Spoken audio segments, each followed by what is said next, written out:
everybody, and welcome back to my channel. I hope that everyone is staying safe and sound in this pandemic, and I hope that everyone is ready to learn something new today. But first, if you like what you see, give me a big thumbs up. Really helps with the YouTube algorithm. Hit that bell notification so you know my videos come out. And please subscribe. Remember my promo. $25 will go to a random subscriber who comments when I reach 250 subscribers.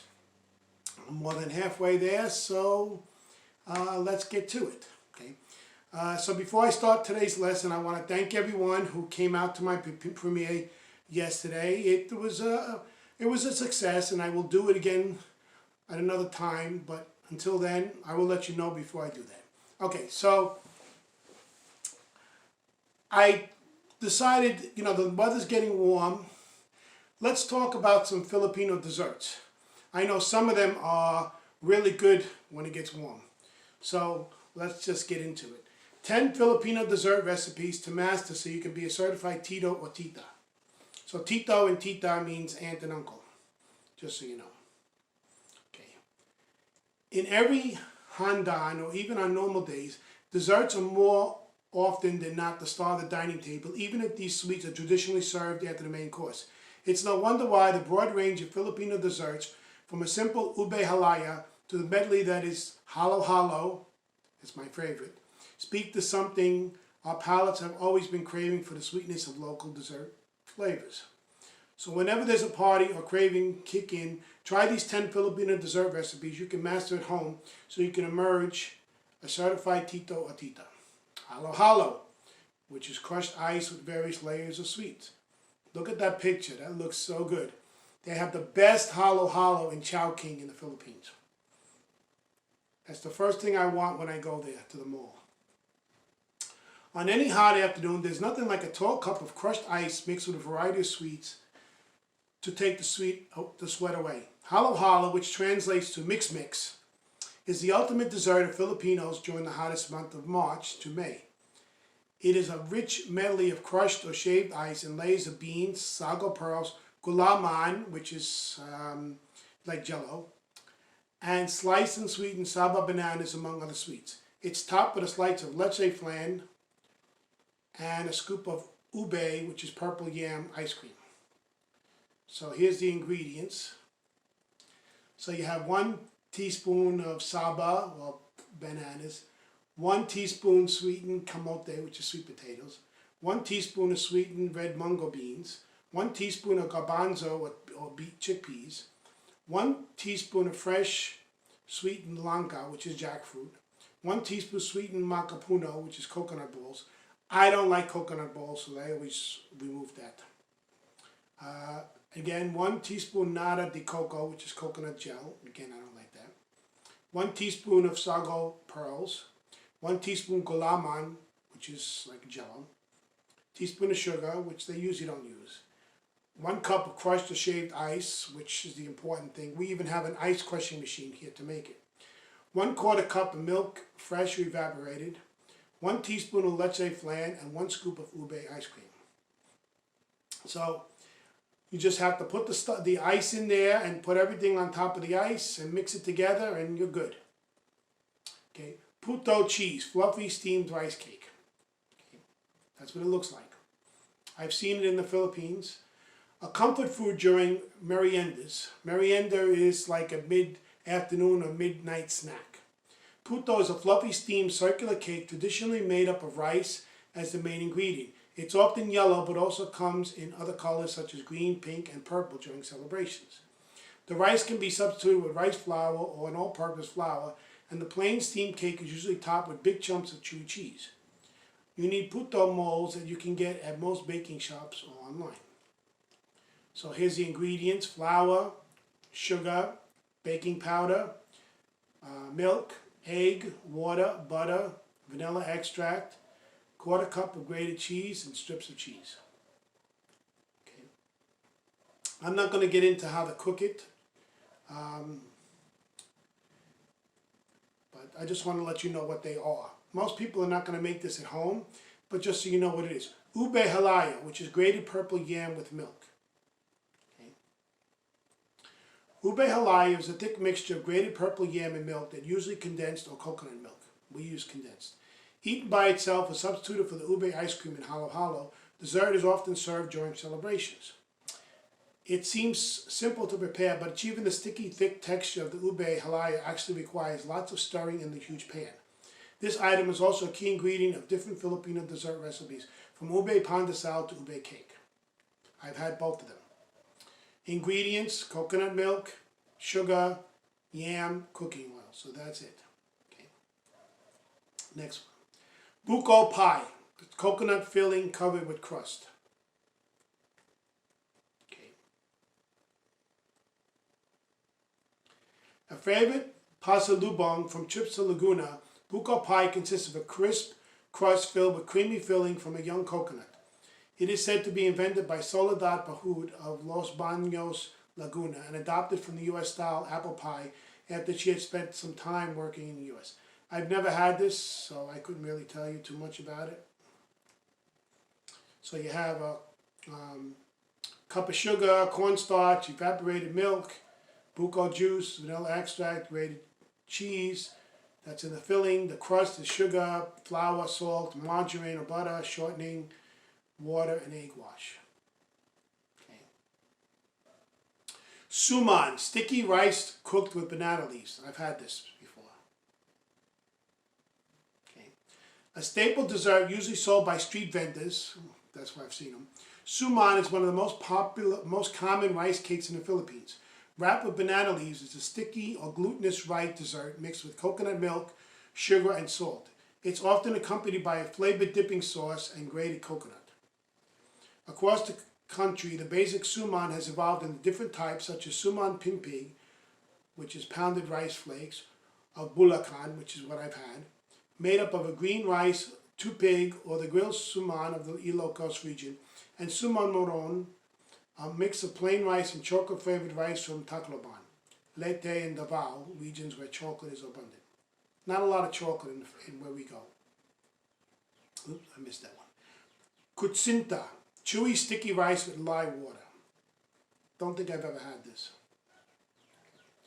Another simple staple dessert in the streets, kutsinsa, is a chewy, sticky rice cake with the lye water and brown sugar, often consumed with grated coconut. Again, I don't like coconut, so that's why a lot of these I probably would never try. Among other rice desserts, it's unique for its elastic texture that is due to the lye water, an alkaline solution used in other Filipino desserts such as pichi pichi and suman sa lihaya, and brown color deepened by al suet powder. There have been various ways of preparing the flour for dessert. You can mix glutinous rice with sweet rice flour or all-purpose flour with tapioca flour, for example.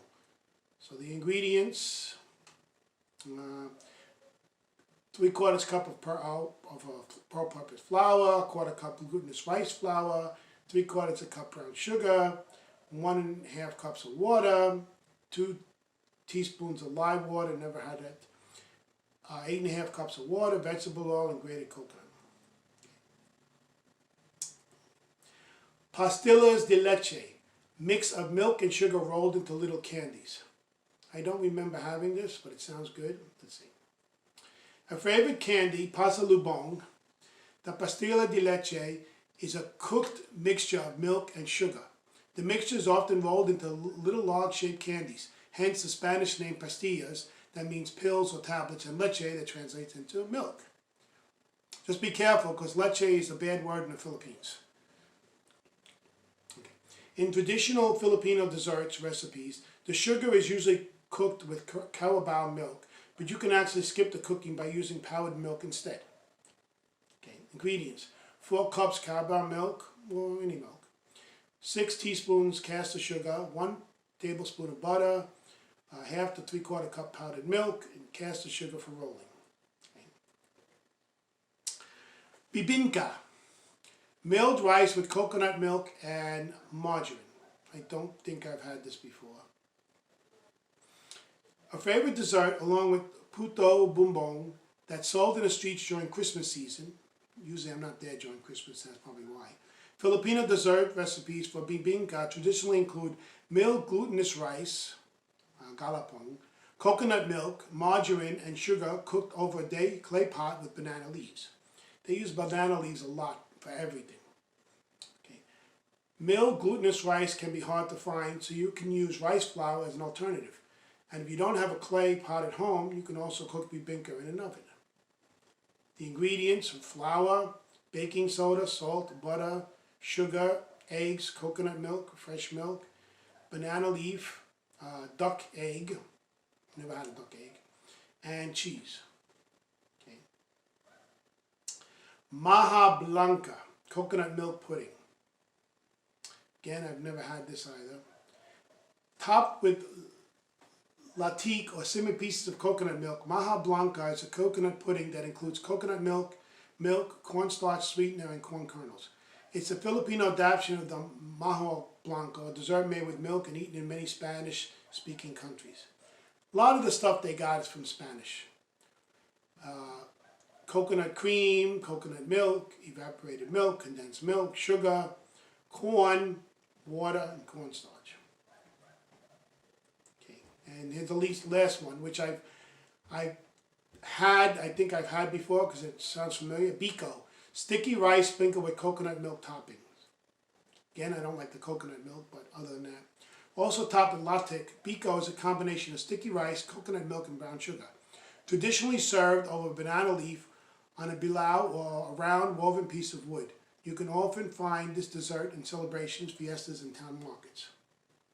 Okay, so they use coconut cream, glutinous rice, water, coconut milk, brown sugar, teaspoon, and salt.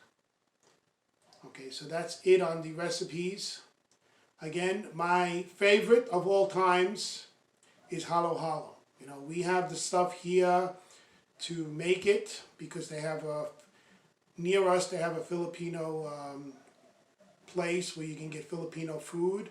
So we have all the stuff, the jackfruit and the ube and all that stuff, and it's just incredible.